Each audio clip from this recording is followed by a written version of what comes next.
안녕하세요. 인생이 사이다만 가득하면 참 좋겠지만 여태까지의 저는 고구마 답답이 그 자체였습니다. 서운하거나 뭔가 불합리하다 생각이 들어도 나만 참으면 된다고 생각하며 꾸역꾸역 참기도 잘했고 그렇게 해야 하는 건 줄 알고 살았습니다.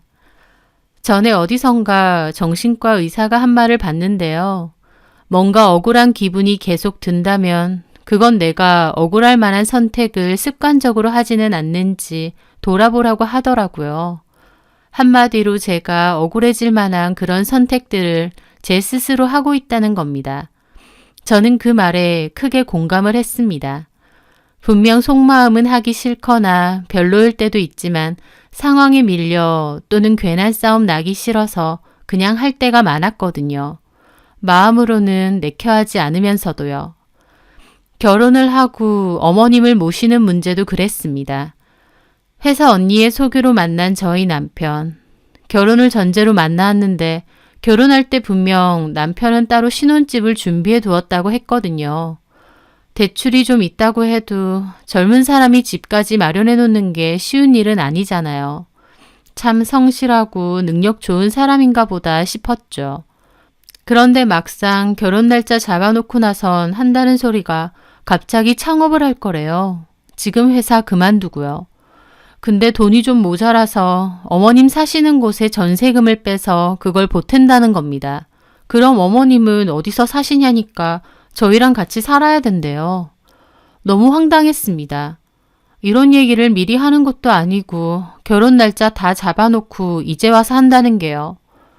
누울 자리 보고 발 뻗는다는 말처럼 제가 좀 어리숙하기도 하고 싫다는 내색 잘 못하는 성격인 걸 남편도 알다 보니 이제야 말한 것 같더라고요. 결혼 날짜 다 잡아놨는데 네가 어쩔 거냐 이거죠. 보통의 여자들이라면 길길이 날뛰고 파혼했을지도 모릅니다. 하지만 저는 분명 어머님이랑 같이 사는 게 싫으면서도 어영부영 그렇게 하자고 하고 말았어요.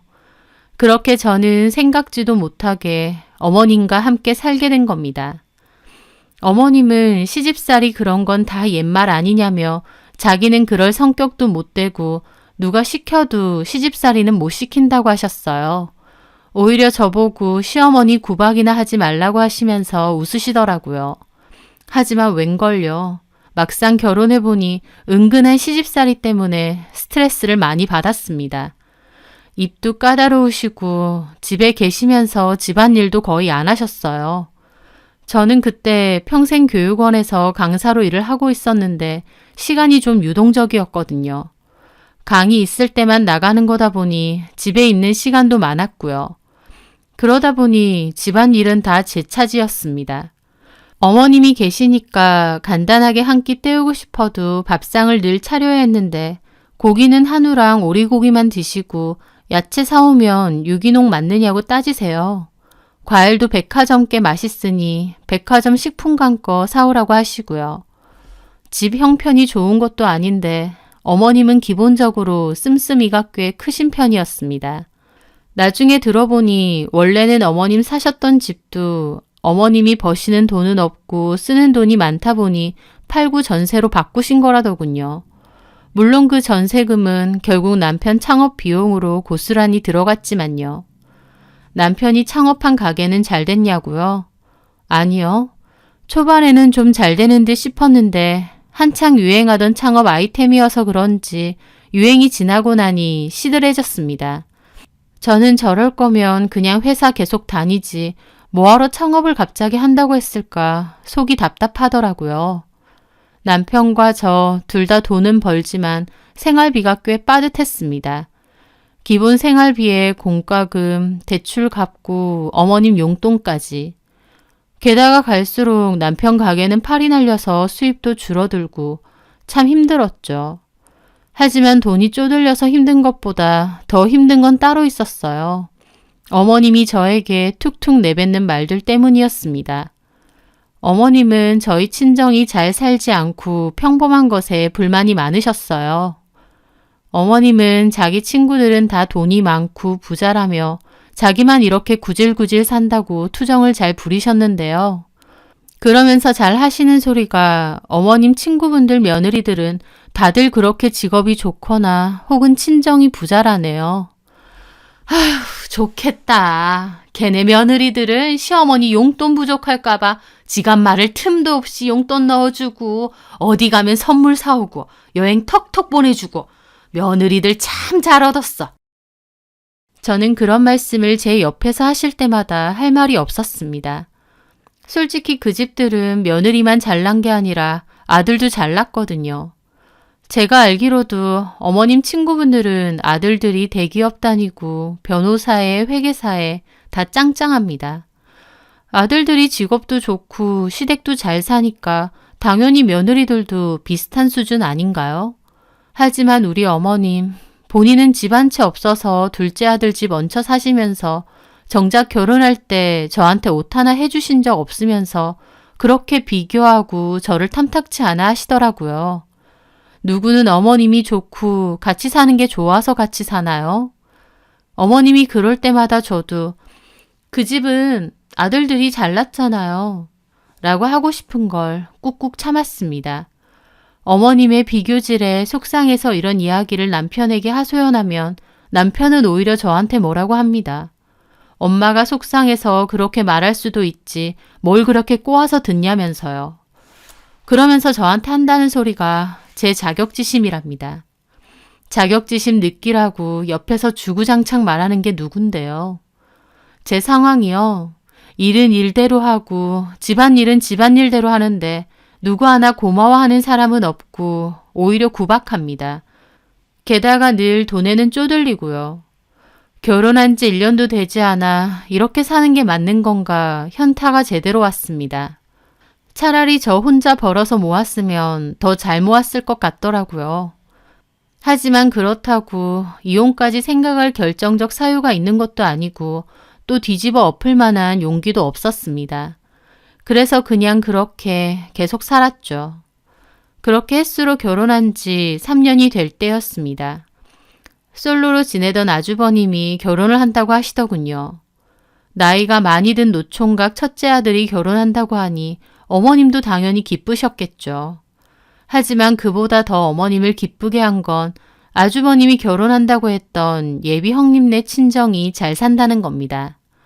예비 형님 아버지가 주유소 2개에 상가까지 갖고 계신다네요. 그렇게 부자 며느리를 노래 부르던 우리 어머님, 입이 귀에 걸리셨죠. 나이든 아들 치워주는 것도 고마운데 거기다 형님 친정이 잘 산다고 하니까요.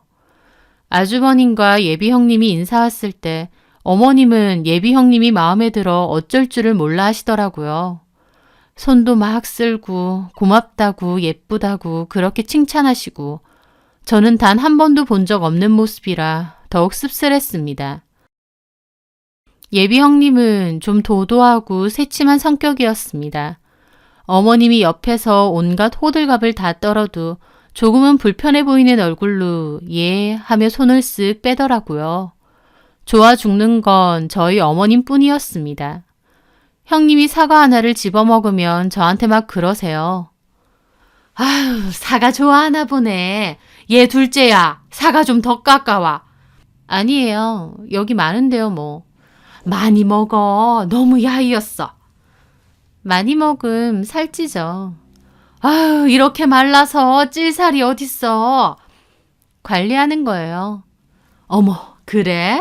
맞아. 여자는 죽을 때까지 관리해야 해. 세상에 어쩜 이렇게 이쁘고 똑 부러지는 여자를 만났을꼬, 우리 문석이가.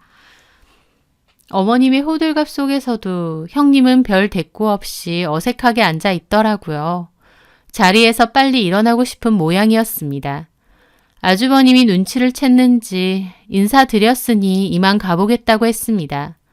어머님은 식사하고 가라고 했지만 괜찮다고 그냥 간다고 하더라고요. 저는 어머님 성화에 아침부터 일어나서 음식 준비를 했는데 아주버님과 형님은 정작 음식은 제대로 먹지도 않고 간 것이었죠. 솔직히 제가 보기엔 좀 예의도 없어 보이고 제멋대로인 것처럼 보여서 예비 형님이 그렇게 마음에 든 건 아니었어요. 하지만 저희 어머님은 그러든가 말든가 좋아 죽으시더라고요. 이유는 단 한 가지, 친정이 부자이기 때문이었죠. 그렇게 아주버님과 형님은 결혼을 하셨어요. 명절이나 어머님 생신 정도만 집에 오시고 그 외에는 거의 오시는 일이 없었습니다. 하지만 가끔 보게 되면 그렇게 형님에 대해서 칭찬을 하시는 거예요. 옷차림이 너무 세련됐다며 확실히 고급품을 많이 써봤어서 그런지 센스가 있다고. 머릿결도 그렇고 피부도 그렇고 관리가 너무 잘 돼 있다고도 그러고요. 며느리 칭찬하는 어머님 좋죠. 하지만 솔직히 제가 보기엔 칭찬이 아니라 아부 수준이었습니다. 솔직히 형님 친정이 부자라고 해서 어머님에게 뭔가가 떨어지는 것도 아닌데도 어머님은 그렇게 형님을 좋아하시더라고요.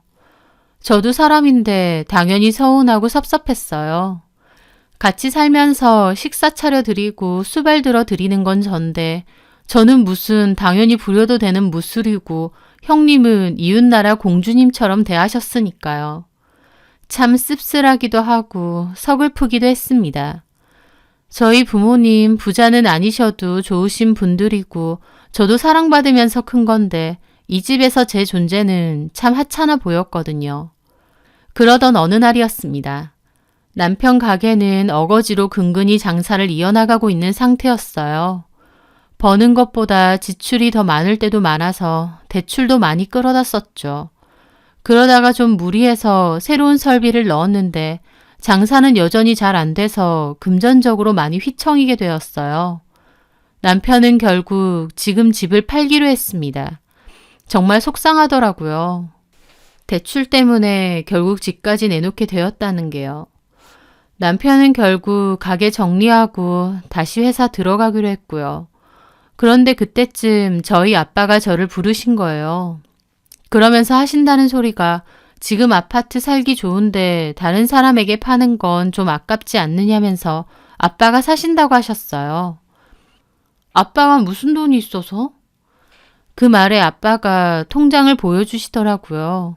아빠의 통장에는 엄청 큰 액수의 돈이 들어 있었습니다. 이게 뭐야? 아빠 로또 됐어?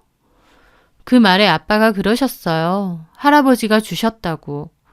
저는 의아하더라고요. 할아버지는 1년 전 돌아가셨습니다.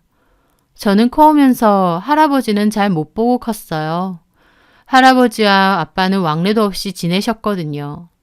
결혼 문제로 아빠랑 할아버지랑 오랫동안 연을 끊고 사시다가 저 결혼할 때쯤 연락이 온 거였습니다. 많이 위독하시다고. 할아버지는 병원에 계셨는데 그때 아빠가 할아버지께 용서 구하고 두 분은 화해하시게 되었어요. 그리고 할아버지께서 돌아가시기 전까지 아빠와 엄마 두 분 다 내내 병원에 가서 찾아뵈면서 잘 지내셨습니다. 그건 저도 알고 있었는데 갑자기 할아버지가 아빠에게 이 많은 돈을 주셨다는 게 놀랍더라고요. 아빠 하시는 소리가 할아버지가 시골에 들고 있는 땅이 꽤 되는데 돌아가시기 전에 아빠 주시면서 다 팔라고 하셨대요. 거기 부동산 호재가 있다고요. 아빠는 할아버지 말대로 땅을 내놨고 좋은 값에 팔았다고 하셨습니다. 이 통장 안에 든 돈은 그 돈이라면서요. 그러면서 저한테도 어느 정도 돈을 주고 싶었는데 차라리 현금 말고 지금 아파트를 제 명의로 사주겠다고 하셨어요.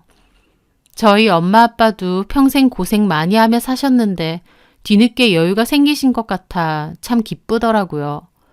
아빠는 그렇게 저희 아파트를 직접 사서 제 명의로 바꿔주신다고 했는데 제가 일단은 아빠 명의로 하시라고 했습니다. 남편은 그렇게 저희 아버지에게 집을 팔았어요. 남편은 어차피 장인어른 집이니까 곧 자기 집이라고 생각하더라고요. 그래서 따로 전세 계약이라던가 이런 것도 하지 않고 그냥 살게 되었습니다. 또 그 과정에서 굳이 어머님에게 따로 얘기는 안 드렸고요. 굳이 말씀드릴 필요도 없었고 어머님 자체도 자기한테 돈 얘기 그런 거 일절하지 말라고 귀찮아 하셨거든요. 그렇게 저희 집은 아빠 명의가 되었어요. 집을 팔지 않고 이대로 계속 살아도 된다고 생각하니 훨씬 마음이 편하더라고요. 그리고 그때쯤 추석 명절이 있었습니다.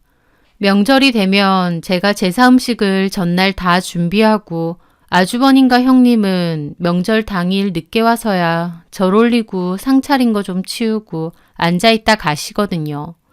근데 이번에는 여행 간다고 아예 안 오셨습니다. 저도 솔직히 왜 저만 이렇게 고생을 해야 하나 싶기도 했죠. 가뜩이나 제사 준비도 저 혼자 하는데 이제는 아예 오지도 않으신다니까요.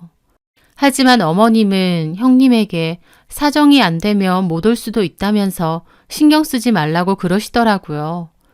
그러면서 형님은 달라고도 안 했는데 먹고 싶은 음식 있으면 가져다 준다고까지 하셨어요. 형님은 물론 됐다고 했고요. 아무리 그래도 명절인데 일방적으로 통보하고 오지 않는 아들 내외에 왜 이렇게 싱글벙글 하셨냐고요. 명절 안 오는 대신 어머님 여행 가는 돈을 형님이 보태주기로 하셨거든요. 어머님은 친구분들과 나트랑으로 여행 가신다고 하셨고 그 돈을 형님이 내주신다고 하셨습니다. 그러니까 어머님은 신나서 안 와도 된다고 하신 거였죠. 하지만 형님도 웃긴 게 말은 본인이 다 내는 것처럼 해놓고 나중에 따로 저희 남편한테 말했더라고요. 반반 하자고요. 어이가 없는 겁니다. 본인이 어머님께 생색은 다 내놓고 왜 반반을 하자고 하나요? 돈도 많다고 하시는 분이. 저는 안 된다고 했는데 또 남편은 엄마 여행 가는데 형네에서만 다 내는 게 말이냐고 우리도 좀 보태야 된다고 하는 겁니다. 돈 버는 것부터 사는 것도 확연히 다르니까 잘 사는 아주버님 내서 좀 내도 되건만 저희 남편 그럴 때만 효자가 되더군요. 그래서 결국 형님네가 6, 저희가 4 정도로 하기로 하고 돈 보탰습니다. 생색은 형님이 다 냈는데 결국 저희도 돈을 낸 거죠. 저는 돈은 돈대로 내고 명절 음식 준비 다 하고 그러면서도 어머님한테 형님 칭찬을 귀에 딱지가 않게 들어야 했어요. 제가 말씀도 드렸어요. 저희도 어느 정도 낸다고요. 하지만 그건 귓등으로도 안 들으시더라고요. 어머님이나 형님이나 남편이나 참 하나같이 얄밉고 나를 무슨 일개 무수리로 여기는구나 싶어서 갈수록 화가 쌓일 무렵이었습니다. 결정적인 일이 생기게 되었어요. 여행에서 다녀오신 어머님은 형님에게 선물을 사왔으니 꼭 오라고 하셨어요. 그렇게 형님이 저희 집으로 오셨죠. 어머님은 저에게 먼저 선물을 주셨습니다. 어머님이 주신 건 관광지 선물샵에서 파는 비누였어요. 왜 여러 개들이 모아서 한 묶음으로 파는 안에 코코넛 들어있는 작은 비누요. 그나마도 저 주려고 사신 것도 아닌 것 같고 관광지 판매샵 가서 안 사긴 뭐하니까 그냥 하나 사신 느낌이었습니다. 그러면서 저한테 선물이라고 주신 것 같더라고요. 이거 사와봤자 결국 화장실에 놓고 다 같이 쓰는 건데 이걸 제 선물이라고 한다는 게 참 어이가 없더라고요. 차라리 주질 말던가요. 제가 어이가 없어서 가만 보고 있으니 어머님 하는 소리가 향이 좋텐다. 씻고 나도 부드럽고 개수도 많지? 아, 네. 예, 너는 시어머니가 선물 줬는데 반응이 그게 뭐니? 고맙다고도 안 하니? 저는 기가 막혔지만 대강 감사하다고 말씀드렸어요. 그리고선 어머님은 신난 얼굴로 상자 하나를 꺼내서 형님께 내밀더라고요. 자, 첫째야, 너는 이거.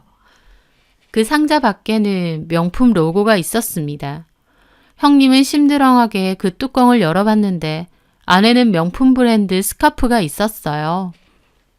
어떠니? 괜찮니? 저 스카프 잘 안 하는데. 왜? 날씨 싸늘한데 목에 두르고 다녀봐. 이거 봐봐. 명품 브랜드잖아. 예, 고맙습니다, 어머님. 어디 한번 해봐. 다음에 올 때 할게요. 어머님은 형님에게 한번 해보라며 아니면 자기가 한번 해보겠다고 막 그러고 계셨는데 그걸 지켜보는 저는 이루 말할 수 없는 감정이 속에서 휘몰아치더라고요. 여행 비용도 비슷하게 내드렸는데 형님은 명품 브랜드 스카프고 저는 현지에서 파는 5개들이 비누. 어머님은 형님에게 큰맘 먹고 샀다며 해보라는데 정작 형님은 시큰둥해서 다음에 해본다고 그러고 있고요. 어머님 모시고 살면서 여태까지 밥 차려드리고 빨래해드리고 말상대해드린 저한테는 이까지 비누 하나 던져주고 잘 오지도 않고 딱 봐도 어머님 무시하는 게 보이는 형님한테는 오히려 설설 기고 알고는 있었지만 어머님이 저를 어떻게 생각하시는지 다시 한번 깨달은 것 같아서 정말 기분 더럽고 비참하더라고요. 그래서 저도 참다 못해 어머님에게 그랬죠. 어머님, 이왕 사오실 거면 똑같이 사오시지 그러셨어요. 저는 비누 주고 형님은 스카프인가요? 좀 너무하시네요. 제 말에 어머님도 황당한 얼굴로 쳐다보셨어요. 그전까진 뭘 해도 그냥 암소리 안 하고 알겠다고 했던 제가 기분 나쁘다며 대놓고 말했으니까요. 그런데 어머님 더 기분 상해하며 한다는 소리가 너 비누 많이 쓰잖아. 그럼 형님은 비누 안 써요? 각자 필요한 거 하는 거지. 나 여태까지 너랑 지내면서 스카프 하는 거 한 번도 못 봤다? 주시면 하죠. 안 하겠어요? 야, 이게 돈이 얼만데 이걸 2개나 사니? 그럼 형님은 왜 주시는데요? 내가 주고 싶어서 줬다. 얘 왜 이렇게 치사하게 굴어? 어머님 말에 옆에 있던 형님도 한숨을 푹 내쉬더니 저한테 상자를 밀어주시더라고요. 그러면서 엄청 귀찮은 얼굴로 자, 동서 가져 그럼. 나는 집에 이런 거 많아. 그럼 됐지? 형님 말에 저는 정말 스카프고 뭐고 다 찢어버리고 싶을 정도로 화가 났습니다. 형님, 제가 지금 스카프 못 가졌다고 이러는 걸로 보이세요? 그럼 뭔데? 어머님이 너무 눈에 띄게 차별하시잖아요. 제 말에 어머님이 그러시더군요. 차별이 아니라 사람한테 맞는 선물을 한 거야. 솔직한 말로 네가 이런 게 필요해? 이런 명품 선물이 너한테 어울리냐고. 첫째는 워낙 들고 다니는 것들이 다 명품이고 좋은 것들이니까 내가 신경 써서 사온 거고 너는 아니잖아. 옷만 해도 다 동대문이고 보세한이야. 어머님 정말 끝까지 너무하시네요. 어머님 모시고 살고 명절 때 음식 다 하고 어머님 용돈까지 드리는 거 저예요. 형님이 아니라. 근데 어떻게 저한테 이렇게 하세요? 야, 너 그런 걸로 생색내지 마. 나 생색내는 거 딱 질색이야. 내가 뭐 너 때문에 호의호식하며 사는 것도 아니고 우리 아들 집에 우리 아들 벌어서 온 돈으로 사는 건데 네가 뭔데 생색이야. 그리고 비누가 어때서? 쓰기 싫음 관둬. 내가 사주고도 욕먹니? 그러면서 비누를 획 낚아채 가시더라고요. 저는 도저히 참을 수가 없었습니다. 그대로 일어나 어머님 방으로 갔어요. 그리고 어머님이 여행 갔을 때 쓴 트렁크에 어머님 짐을 도로 다 넣었습니다. 어머님과 형님이 따라와서 저를 보더라고요. 너 지금 뭐 하는 거야?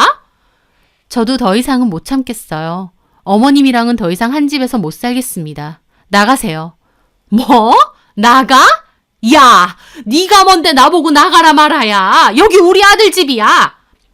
아니요. 이거 저희 아빠 집이에요. 어머님 아들, 이 집 저희 아빠한테 판 지 꽤 됐거든요. 못 믿겠음 직접 물어보세요. 저는 그렇게 말하고는 어머님 짐을 복도에 내놨습니다. 그러자 형님도 한마디 하더라고요. 동서, 너무 과한 거 아니야? 아무리 그래도 어머님 짐을 그렇게 내놓으면 어머님은 어떻게 해? 뭘 어떻게 해요? 어머님이 죽고 못 사는 첫째 며느리랑 첫째 아들 있는 집에 가면 되죠. 뭐야? 아니 갑자기 왜 우리 집이 나와? 저만 며느리예요? 진석 씨만 아들이에요? 아니잖아요. 하나부터 10까지 다 나한테만 밀어두고 고맙다 미안하다 말 한마디 안 했죠. 내가 가만히 있으니까 형님 눈에도 내가 이 집 무수리로 보이나 보죠? 그리고 어머님을 쳐다보았습니다. 어머님은 아무래도 형님을 정말 좋아하시는 것 같으니까 이제 형님 내서 사세요. 지금 시어머니 쫓아내는 거야? 너 진짜 미쳤어? 진석이가 가만히 있을 것 같아? 안 가만히 있으면 어쩔 건데요? 이혼? 하라 그래요. 나도 진작에 어머님하고 김진석한테 정 떨어진 지 오래예요. 나가세요 당장.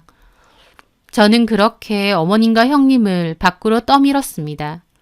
어머님과 형님은 왜 이러냐고 난리가 났지만 저는 아랑곳 않고 밀어버렸어요. 그렇게 문을 확 닫으니 문 두드리고 난리가 났습니다. 거실에 보니 형님에게 준 스카프와 제게 준 비누가 덩그러니 있더군요. 그걸 보는데 또 화가 치밀어서 몽땅 손에 들고 현관문을 확 열고는 던져버렸어요. 이것도 갖고 가세요. 저 저딴 거 필요 없거든요. 사람한테 맞는 걸 선물한다고요. 그래서 보란듯이 저한테는 저가 비누 쪼가리 주고 형님한테는 명품 스카프를 주세요. 입장 바꿔서 어머님이라면 비누 쪼가리 받고 아이고 감사합니다 소리 나오겠어요? 앞으로는 어머님이 그렇게 좋아하시는 큰며느리 효도받으면서 행복하게 사세요. 저는 그 말을 끝으로 문을 쾅 닫아버렸습니다. 문을 두드리던지 말던지 저는 아랑곳 않고 방으로 들어와 버렸죠. 한 10분 지나니까 남편한테도 전화가 오고 난리가 났습니다. 야, 너 우리 엄마 쫓아냈다며? 그래. 너 미쳤어? 너네 엄마가 형님한테는 명품 스카프 주고 나한테는 비누 쪼가리 던져주더라. 선물이라고. 이런 식으로 차별하는 게 하루 이틀이야? 나도 참을 만큼 참았어. 뭐? 야, 너 명품에 환장했냐? 기가 막혔어요. 남편은 제가 왜 화가 났는지 포인트조차 모르는 것 같더라고요. 당장 엄마 집으로 모셔. 안 그러면 어쩔 건데? 이혼이야 진짜. 그 말에 코웃음이 나왔습니다. 그래, 잘 됐네. 이혼하자.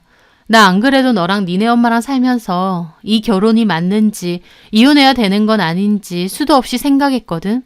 좋아, 이혼하자. 네가 이혼하자면 내가 쫄 줄 알았니? 제발 이혼하자, 응? 저는 그렇게 전화도 끊어버렸습니다. 그날 저녁 남편이 와서 저에게 따지더라고요. 어떻게 이럴 수가 있냐면서요. 그래서 저도 따졌죠. 결혼 준비할 때 나하고는 상의 없이 네 마음대로 어머님하고 합가하자고 했지. 회사 다니는 것도 네 마음대로 그만두고 가게 열어버리고 그래놓고 결혼 후에 집안일이며 어머님 시중까지 다 나한테 들게 했지. 당신 그 잘난 가게는 수입은커녕 빚만 생겨서 결국 집 하나 있는 거 우리 아빠한테 팔았잖아. 거기다가 당신 어머님 끝까지 나 무시하면서 형님하고 비교진이나 해대고. 자, 내가 언제까지 참을까? 내가 당신하고 계속 살 이유가 있는 것 같아? 제 말에 남편도 할 말이 없는지 움찔하더니 그래도 어떻게 시어머니를 쫓아내느냐고 같은 소리만 앵무새처럼 반복했습니다. 그만해. 듣기 싫어. 나도 이제 어머님 못 모셔. 이만큼 했으면 나도 할 만큼 했어. 그럼 진짜 이혼이라도 하자는 거야? 바라던 바야. 그렇게 저는 남편과 대판 싸우고 이혼 이야기까지 오가게 되었습니다. 어머님은 형님네서 며칠 지내시다가 형님이 도저히 같이 못 산다고 저희 집으로 돌아가시라고 내내 눈치 주고 잔소리를 했나 보더라고요. 어머님 안 나가면 이혼한다고 아주버님께 으름장까지 놓을 정도로요. 어머님은 저에게 전화해서 시어머니 쫓아내는 미친년 아니냐며 길길이 날뛰고 욕하셨고 저는 그것도 싹 녹음해 두었습니다. 언젠가 필요하면 써먹으려고요. 그리고 저나 남편, 어머님이 따로 별도 계약 없이 아빠 집에서 임시로 얹혀 사는 거였는데 이제 갈라설 거니까 이렇게 살아야 할 이유가 없었죠. 저는 남편에게 아빠가 이 집 팔 거라고 했으니 우리는 나가줘야 된다고 통보도 했죠. 애초에 주거에 대한 계약이니 뭐니 아무것도 작성한 게 없었거든요. 돈을 지불하고 전세나 월세로 저희가 살고 있었던 것도 아니고요. 상황이 그렇게 되니 남편은 갑자기 태도를 바꿔서 잘못했다고 이혼하지 말자고 빌더라고요. 가게도 망하고 옮긴 회사도 영 별로인데다 살 집도 없어졌으니 똥줄이 타나 보더라고요. 남편은 자기 엄마랑 같이 안 살아도 되니 이혼하지 말자고 매달렸습니다. 어머님은 어쩔 거냐니까 작은 방 하나 구해서 거기서 사시면 된다고 하면서요. 하지만 어머님 마음에 들고 가격도 싼 방을 구하기는 쉽지 않았던 것 같습니다. 형님네에서도 어머님께 계속 나가라고 하고 결국 어머님은 집에서 2시간 거리인 막내 아가씨 집에 얹혀 살게 되었어요. 하지만 아가씨도 상황이 여의치 않은 것 같아서 결국 남편이 어머님 혼자 사실 집을 알아본다고 하더라고요. 어머님은 자식들도 다 안 받아주는 천덕꾸러기 신세가 돼버리신 겁니다. 남편은 그런 얘기를 다 저에게 했지만 저는 한 번만 더 그런 얘기하면 그냥 이혼할 거라고 했습니다. 있을 때나 잘하지 이제 와서 저한테 뭐 어쩌라는 건가요? 어머님 자식들도 싫다고 나가라고 하는데 엄밀히 자식도 아닌 제가 계속 어머님 모시고 살아야 되는 건 아니잖아요. 남편과의 이혼은 잠시 보류 상태로 뒀습니다. 저한테 한 걸로 봐선 당장 갈라서고 싶은데 일단은 상황을 지켜보고 있습니다. 다만 이혼하지 않는 조건으로 어머님 안 보고 살 거라고 했어요. 지켜지지 않는다면 뒤도 안 보고 바로 이혼할 거라고 했고요. 어머님은 욕하시던 저번과 달리 이번에는 태도를 바꿔서 전화가 오셨어요. 비누져서 미안하다면서 다음엔 너도 좋은 걸로 사주겠다느니 하시는데 참 끝까지 제가 그깟 스카프 하나 못 받아서 이러는 쫌생이 만드시는 건가 싶어서 씁쓸하더라고요. 그래서 제가 똑똑히 말씀드렸죠. 저는 스카프고 뭐고 다 필요 없다고. 그저 저와 형님을 동등하게 생각해 주시고 여겨주셨으면 저도 어머님 쫓아내는 일은 없었을 거라고. 나는 앞으로 진석 씨와 이혼했으면 했지 어머님은 다시 보고 싶진 않으니 알아서 잘 사시라고 그렇게 마지막 문자를 보냈습니다. 나이 드신 어머님을 그렇게 쫓아낸 거 어떻게 보면 제가 모진 걸 수도 있어요. 하지만 정말 오랫동안 속에서 참고 또 참았습니다. 그 과정에서 정말 억울했습니다. 똑같이 결혼했는데 형님은 저렇게 공주 대접하시고 나는 무수리 취급하고 하지만 억울할 때 그 말을 떠올렸습니다. 내가 자꾸 억울한 기분이 든다면 그건 내가 억울한 선택을 자꾸만 하는 것일 수도 있다는 그 말이요. 그래서 이제 억울하지 않은 선택을 한 겁니다. 저를 무시하고 비교하는 어머님을 쫓아냈고 뻔뻔한 형님네와의 인연을 끊고 저한테만 희생을 강요하는 남편도 더는 봐주지 않을 생각이거든요. 이렇게 하니 더 이상 억울하지도 않고 되려 속 시원합니다. 저에게 잘해주셨다면, 아니 최소한 형님하고 공평하게만 대해주셨더라면 저도 이러진 않았을 거예요. 어머님도 제가 너무 한다고만 생각지 마시고 지난날의 본인을 돌아보셨으면 합니다. 제 사연 들어주셔서 감사합니다.